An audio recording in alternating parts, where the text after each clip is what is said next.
Tonight on KPBS Evening Edition, a 4-year-old boy survives a mountain lion attack. Then wildlife officers kill a mountain lion spotted in the area. Why they say it had to be done.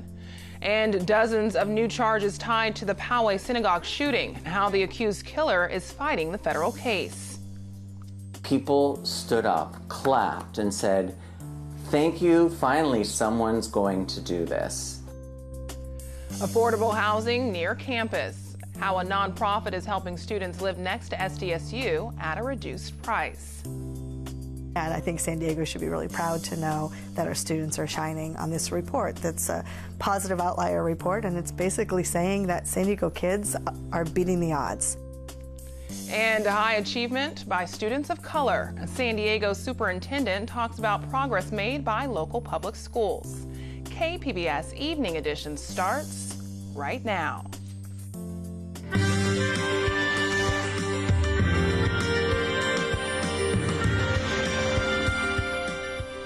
Good evening. It's Tuesday, May 28th. Thanks for joining us. I'm Ebony Monet. Wildlife officers have killed a mountain lion that they say may have attacked a 4-year-old boy. The attack happened Monday afternoon in the Los Peñasquitos Canyon Preserve. First responders say the boy's injuries are non-life-threatening. KPBS reporter Matt Hoffman has more on the decision to put the animal down. The attack happened near the waterfall area of the Los Peñasquitos Canyon. If you come to this area, there's a sign warning people about mountain lions. It says people should only use the park during the day, people should never be alone, and keep children close at all times. It also says if you come encounter with a mountain lion, make yourself big, don't run away, and if you have to, fight back. Mountain lions are not social animals. They're very shy animals, and 9 times out of 10 you will never see a mountain lion in your life. They usually go out at night. Or early mornings. But on Monday afternoon, a group was walking and a 4-year-old boy was suddenly ambushed by a suspected mountain lion. Jumped out of the bushes, and the grass was really high, and attacked the kid, and most of the group scattered. The dad stayed, threw rocks, and the animal left, which he did the right thing. While investigating the scene, wildlife officers say a mountain lion approached them and didn't seem to be afraid of people, so they decided to put the big cat down. When an animal gets habituated to humans and is not scared of humans, and we believe this is the animal that attacked the kid, it's a problem animal, and we don't relocate problem animals. The Department of Fish and Wildlife is not certain the mountain lion they killed was the one that attacked the boy. The agency will now use DNA analysis to see if the animal was responsible. I've ridden out here for 25 years, and the most vicious thing I've seen is coyotes, but never a mountain lion. Just like reindeer. Eric Stevenson uses bells in hopes of deterring animals that may be on the trails and says he isn't worried about mountain lions here. It seems like there's so many people out here that it just doesn't seem like real prime land for them. Fish and wildlife officers say attacks by mountain lions are very rare, and this is the first one in San Diego County in more than 20 years. Matt Hoffman, KPBS News. Rady Children's Hospital says the boy is recovering from his injuries and is expected to be released soon. New developments in the federal case against the accused Poway synagogue shooter. KPBS reporter John Carroll was in the courtroom today for the arraignment and brings us this update. Ernest was led into court in a dark blue jumpsuit, wearing shackles and handcuffs. He wore his hair in a buzz cut and only spoke once to Judge Michael Berg, quietly affirming his plea of not guilty. This is video of Ernest at an earlier court appearance. Today, one of his attorneys asked the judge to allow Ernest to appear in court without shackles and handcuffs, saying she had received assurances from U.S. Marshals that he was not a threat. The government disagreed, citing the seriousness of the allegations. The judge sided with the prosecutor and refused the request. Ernest faces 113 counts, including 54 each of hate crime allegations and interfering in the exercise of religious belief. The government has not yet decided whether to seek the death penalty. He's due back in court on June 24th. John Carroll, KPBS News. There's a new delay to disaster aid for California and other states. Democrats requested fast-track approval today, but like last week, a Republican congressman objected. The bill is expected to pass when all members return to Washington next week. It includes $19 billion for wildfire, hurricane, and flood victims. Today, the San Diego Food Bank announced a $300,000 donation to help expand its reach. KPBS North County reporter Allison St. John says there's growing demand for food aid in North County. Food bank officials say nearly a quarter of North County households earn less than $35,000 a year, and demand for food aid is growing. Presenting this check for $300,000. Bob Mazzetti, chair of the Rincon Band of Liseño Indians in northeast San Diego County, presented Jim Flores, CEO of the food bank, with a $300,000 check. We had always been on the receiving end back when I was growing up, and we never forgot the folks that came out to help us. And then with the passage of the Gaming Act and being able to, the citizens supporting us going into gaming, that in turn has put us in a position able to help other folks. Like I say, we never forgot where we came from. I think that's one of the key things. Now we get to help others. The San Diego Food Bank currently has a 5,000 square foot warehouse in San Marcos, but they're looking for a much bigger facility.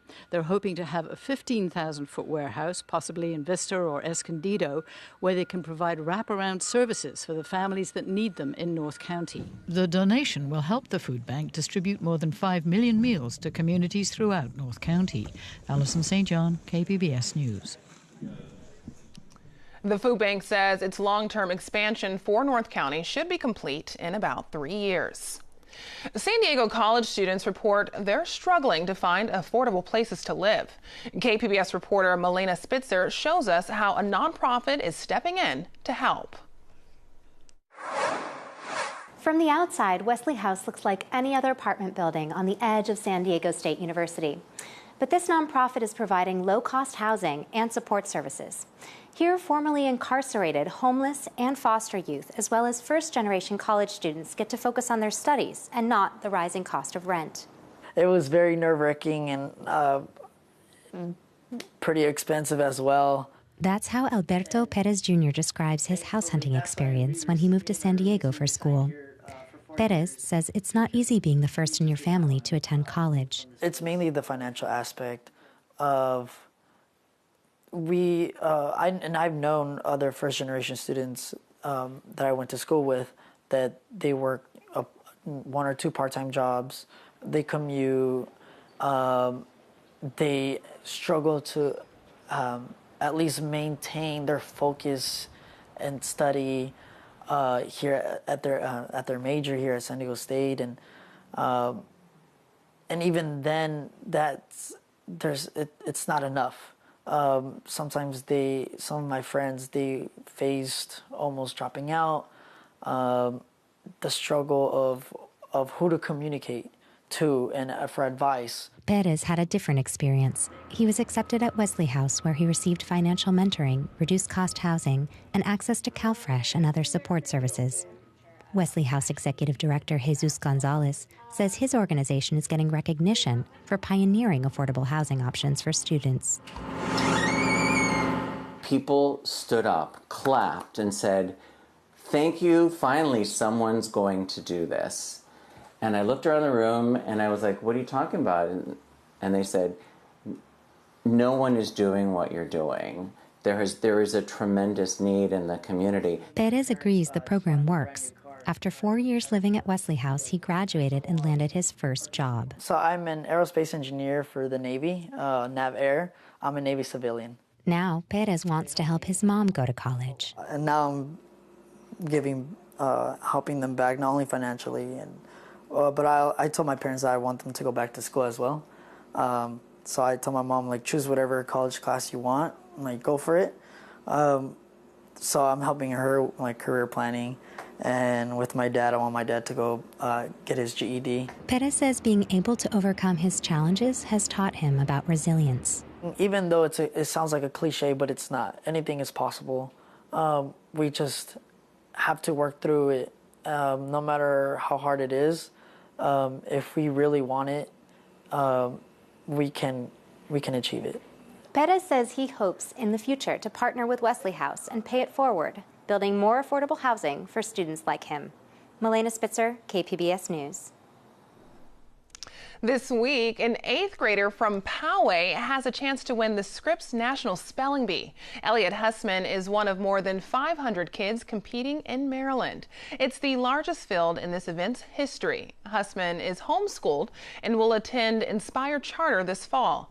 ESPN will broadcast the Spelling Bee finals on Thursday.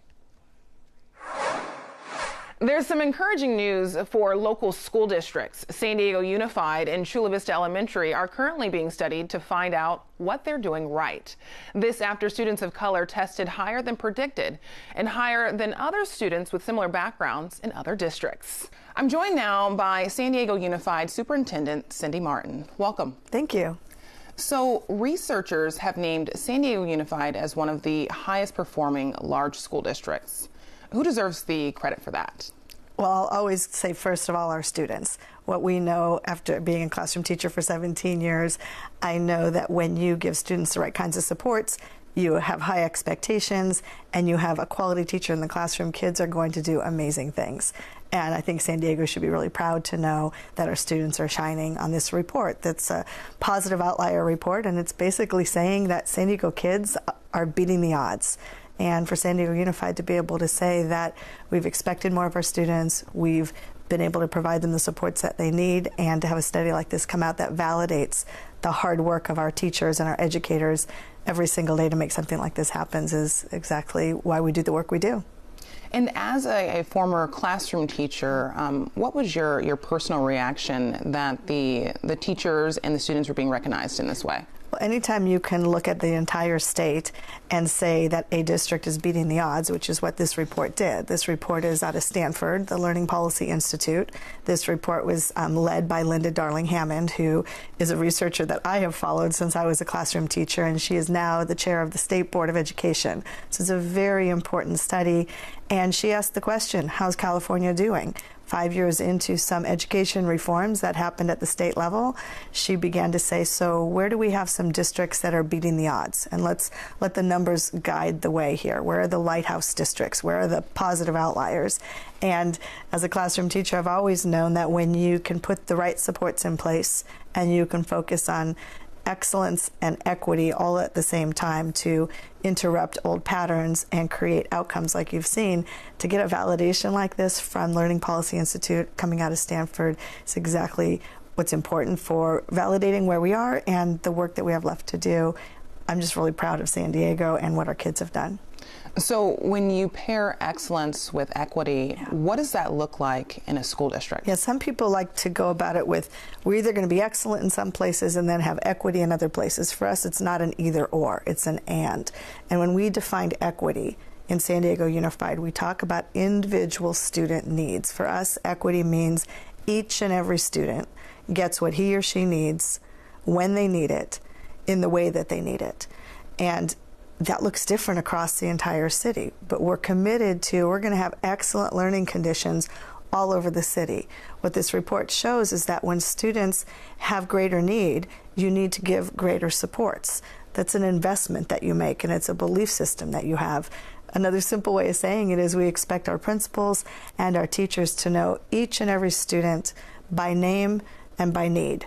When you know students by name and by need, no matter how big or small your campus is, you're able to design the instructional supports that are needed for that child to be able to learn in the classroom.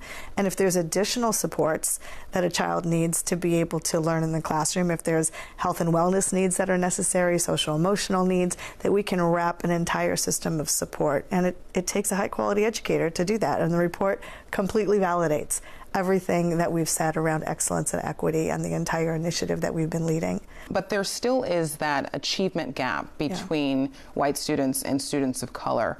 What's San Diego Unified doing to address that achievement gap? Well, and that persistence of the achievement gap has been around for a very long time. And what this study did is actually look at where in the state of California do you have schools or school districts that are beating that odd, that expected. If you look at the demographics of African American, Latino, you control for income and you say, wow, given the same population, these districts are doing something different.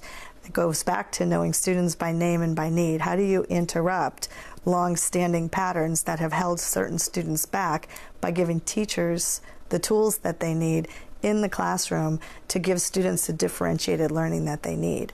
We see each student that comes into our schools with a specific talent, strength, gift, and ability. We say we're a strengths-based district, that every student comes to us with a strength and a talent and a genius that's ours to unlock. And when students come from challenge, that normally that challenge would predict a problem. For us, we see it as a strength. Whether it's your culture, your language, your background, that's a strength and an ability that you bring into our classrooms, and then we create learning and design learning opportunities that are meaningful, that are hands-on, that promote the things that you care about, what your intellect cares about, what your passions are about, and that's how you interrupt the long-standing patterns. That's how you begin to close the gaps. Thank you so much. My pleasure. I'm Judy Woodruff. Tonight on the NewsHour, historic floods and deadly tornadoes ravage the U.S. Midwest. Coming up at 7 after Evening Edition on KPBS. Well, I hope you were able to enjoy the day today. Things are finally getting back to normal. Temperatures are increasing, and we're not seeing as much of that wet weather. Taking a look at the satellite, the radar, nothing is going on here across San Diego County, and that's the case for California. Again, we're getting a break while the interior areas, they're still dealing with chilly conditions and also showers and storms. For tonight, 57 degrees for the low. Those clouds are rolling in off the coast. They're going to remain there for tonight and then breaking up tomorrow. Oceanside 53 and Chula Vista at 56 degrees. Ramona 48 and in Mount Laguna a low of 46 degrees. Tomorrow looks good. We'll have sunshine. Temperatures getting a little bit warmer each day. Notice again, we're still seeing those showers and cooler conditions for our friends in the interior areas. But San Diego will reach 70 degrees. We should be at 69 this time of year, so that's looking good. Oceanside at 70, Mount Laguna 65, and Borrego Springs back up to those mid-90s. It's cooking. Here's the pattern for late week. The jet stream cruising just to the north of us, so we will see some warmer conditions. Look at all this sunshine we have. Throughout the week, temperatures will be mainly in the upper 60s to low 70s, very average. Inland, we'll see mostly sunny skies. Temperatures will be in those mid to upper 70s. And in the deserts, it's going to be sunny, hazy sunshine expected on Saturday. And those temperatures go from the mid-90s to the low 90s for the weekend. And in the mountains, we'll have sunshine, and it is going to get just slightly cooler by Saturday at 63 degrees for the high temperature. But every other day, we are in those mid-60s. For KPBS News, I'm Erin Calandra. Back to you. The mayor of Imperial Beach is speaking out about cross-border sewage. Leaks continue to close down beaches, most recently this weekend. Serge Dedina says more than 100 million gallons of sewage-tainted water has flown into the Tijuana River estuary since April. He says he's not seeing progress on either side of the border. Fix the problem. So Mexico needs to fix their aging infrastructure, stop dumping sewage in the Tijuana River and then south of the border on the beach, as well as the United States government, the Trump administration needs to put that infrastructure in the Tijuana River Valley to capture those flows of toxic waste, toxic sewage.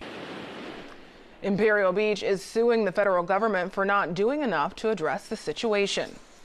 Southern California Edison will meet with the San Onofre Task Force tomorrow. The task force was put together by Congressman Mike Levin. Levin says he's concerned about the safety of nuclear waste stored in large steel canisters. A mishap led to nearly a year-long delay in transfers. So our task force members had specific questions about those canisters, their safety, their design, and the wear and tear that the coastal environment takes on them. Those questions were not answered sufficiently. Edison said, we'll have to have another meeting to discuss that. So we took them up on it. We said, okay, we'd like to have another meeting to discuss that. So we'll be having that meeting tomorrow with some of our task force members and with Edison. Levin says he is working on a bill that would prioritize the removal of waste at San Onofre if a national storage site is approved.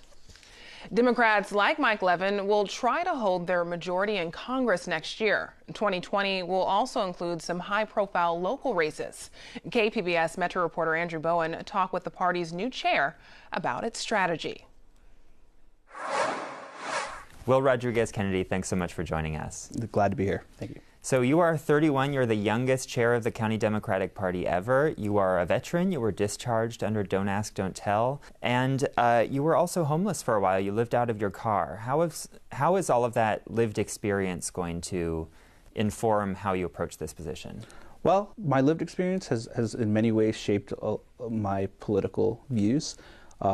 They've evolved over the years. There was a point when I was a little bit more, or a lot more conservative than I am now. But it's important because it guides my activism comes from a social justice standpoint, and that has led me to the Democratic Party, and so it allows me to engage on issues that previous chairs may not have engaged on because I have lived experience with those issues, particularly on homelessness and housing. I know you've got your sights set on a Democratic majority on the County Board of Supervisors. What do you think a majority Democratic board would be able to do? What policy issues do you think they could move on? Well, we've already seen that the board has operated significantly differently with Nathan Fletcher on the board. So just imagine what we can do with the Democratic majority. But I see that we can do more on housing. I see that we can do more on mental health. I think those are important areas that we're going to have to look at because a lot of the problems that we have regionally are better served when we have better county participation in the solution to those problems. So the party is looking at basically what are the institutions which have the resources to address the challenges of our time, and the County Board of Supervisors is key to that strategy.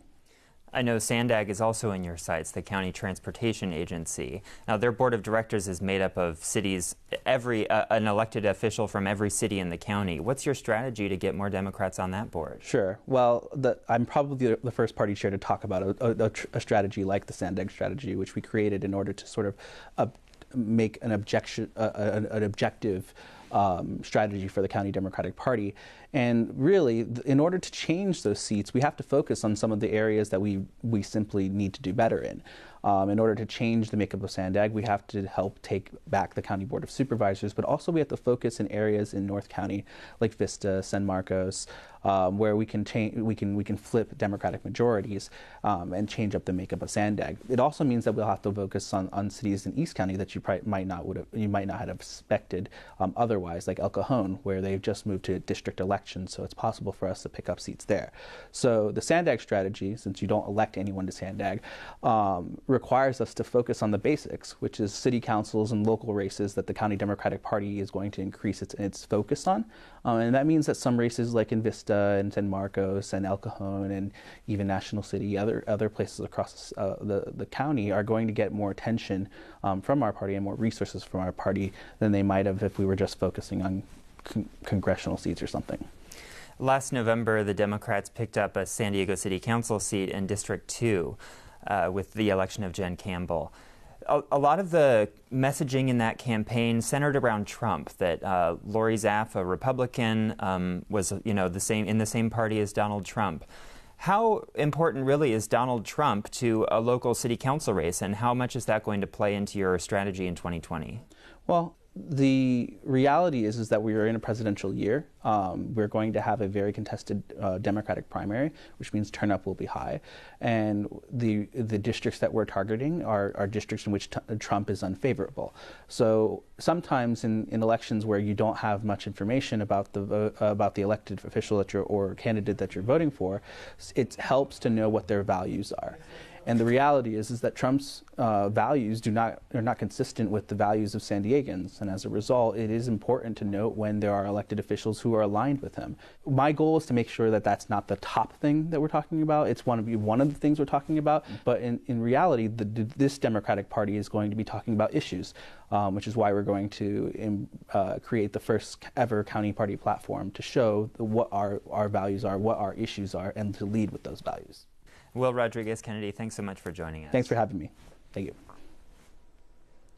California's primary election is March 3rd. The top two candidates for county supervisor, San Diego mayor, and city council will advance to a November runoff. Now here's a recap of tonight's top stories. The family of a 4-year-old boy attacked by a mountain lion says he's in good condition. The boy is recovering at Rady Children's Hospital. He was attacked Monday afternoon at Los Peñasquitos Canyon Reserve. Wildlife officers euthanize a mountain lion in the area. The test will determine if it's the same animal involved in the attack. The accused Poway synagogue shooter pleaded not guilty to more than 100 charges today in federal court. The accused shooter is also fighting state charges. 1 person was killed and 3 others were shot in last month's attack.